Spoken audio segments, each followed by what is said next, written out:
So I've been in Japan for over a week now, currently sitting on a tatami mat in Osaka.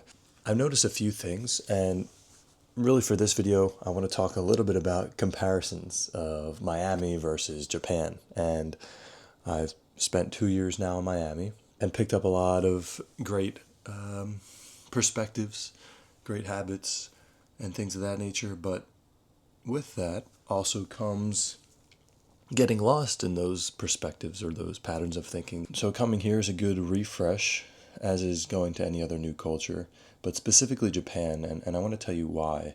One thing I wanted to start with in that comparison was watches. If you don't know, watches are very popular in Miami. Everyone's got their Rolex, their APs, their Pateks, and all that good stuff.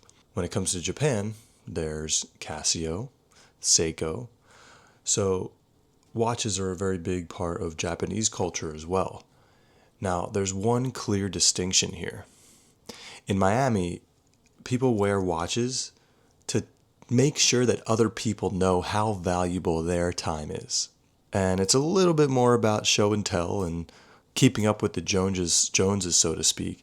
But in Japan, people wear watches because they value other people's time and their own time enough to be punctual. And it's really funny how, like in Miami, we have the whole Miami time thing, which indicates that if I say I'm going to be there at noon, realistically, I'll probably be there by 12:45. And it's just funny. Everyone runs on their own schedule, and everyone's late to everything, and it's like normalized. Another interesting example that I've seen in the States, if you take trains or buses or anything, everything is scheduled out in minutes. Or if you're lucky, it'll come every 5-10 minutes or so. If you look at the conductor's timesheet on a train in Japan, what you'll notice is that they're not trying to stay on time by the minute or every few minutes. The timesheet is in seconds. I was taking a tour where the tour guide was telling us about experiences he's had where the train departs seconds too late, and it's a big apology.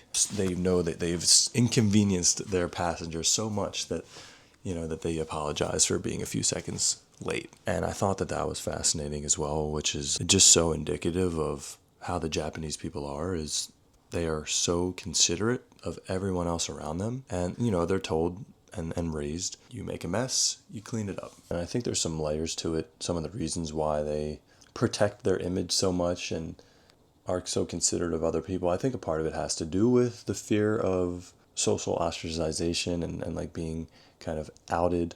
But I do want to believe that there's another side of it, which is just that based on their upbringing, based on their cultures, they're genuinely, fundamentally more mindful and caring of one another.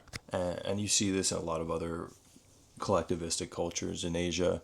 I was walking down the street and this girl dropped her coffee cup. I see her reach into her bag, grab out a towel, and get on her hands and knees and start cleaning up the coffee from off of the street, outside, not inside. That's a otherworldly thought in the US or probably most other countries where you spill, it's like, oops, maybe a street cleaner will come by. You see very little trash on the streets despite there not being any trash cans out there anywhere, because people carry their trash till they get home and they throw it away and they dispose of it properly. They separate combustibles from non-combustibles. So paper, things like that maybe aren't as carcinogenic or whatever, that can be burned. The other stuff needs to be processed a different way.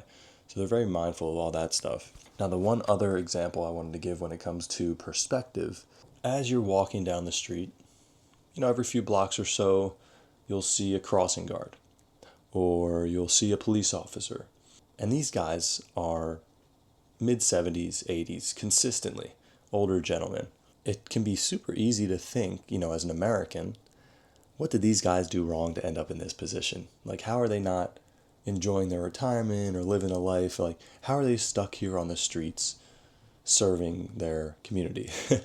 And it's almost like I feel guilty for having that thought, but at the same time, we're just so brainwashed, I guess you could say, to think that we deserve to live a life where at 60 years old, we start to wrap things up and we get Social Security and build our wealth in our earlier years to then sit back and relax and enjoy our indulgences.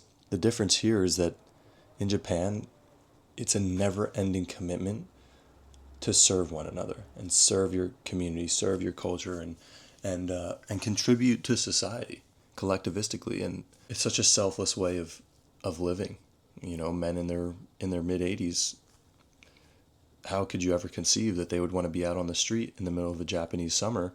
But despite that, they're out here, they are loving it, and I would say that it's a big part of what contributes to longevity in some of these countries, especially where you see a lot of blue zones, Okinawa and such, where they always have a purpose, they always have community, and they're not just riding on their couch. I don't know where I'm going with any of this other than to say that these are what my observations are. And I think it's something that you can really take away and think about your perspective. When's the last time that you've sought after something different from what you currently know and believe?